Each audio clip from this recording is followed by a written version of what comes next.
How did you get started in the HVAC BEMS industry?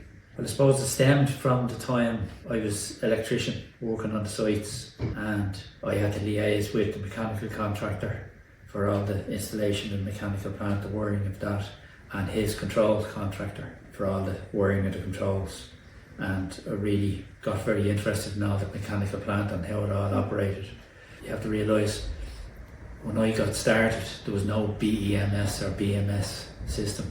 It was all either pneumatic or solid state. And that's going back to the 1980s. Over the past 3 decades, how have you seen the industry evolve? It has evolved an awful lot.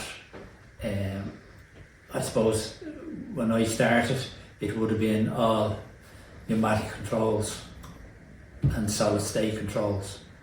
And then, like, over the last number of years, you had the introduction of the likes of Modbus,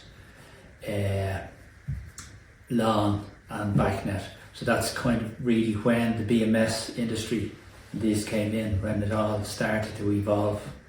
So I suppose that's when you look back over the years and seeing how it all evolved, coming from the likes of pneumatics up to where it is at this present day.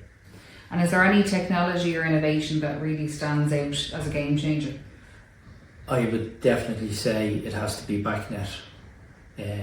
All the other protocols are a lot more complicated and time consuming to configure, whereas BACnet it's an open protocol. Any BACnet system can see the BACnet points automatically. You don't have to write scripts or tables in order to see them. So I'd say BACnet is the way it is, absolutely. Looking back on your career, what would you say is the most memorable project or challenge?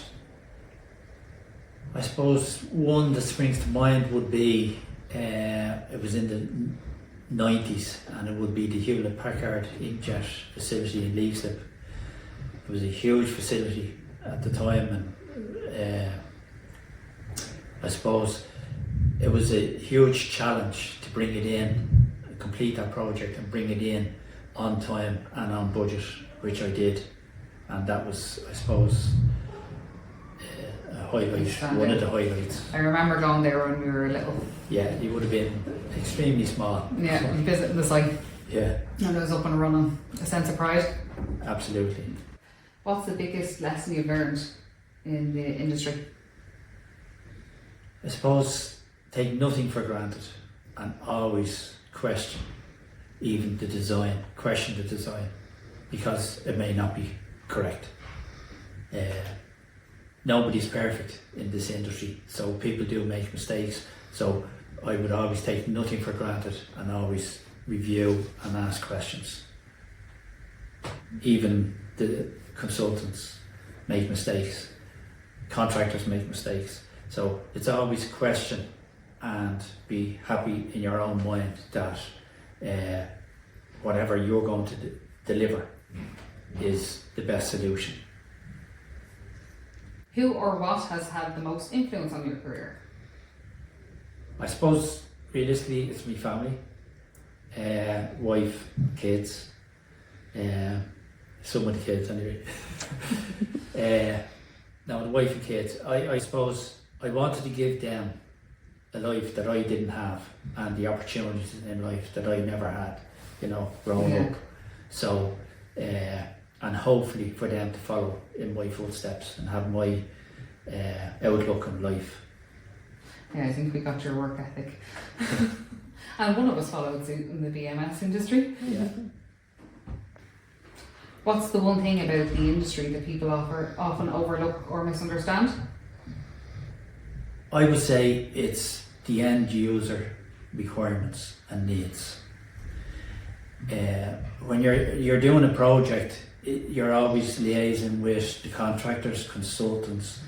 You never, most times you don't get to meet and talk to the end user.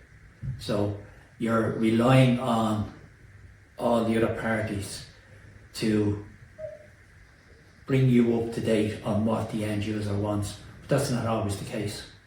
So I would say, finding out what the end user needs and what he's expecting from the end product. Given how much the field has changed, what advice would you give someone starting out today?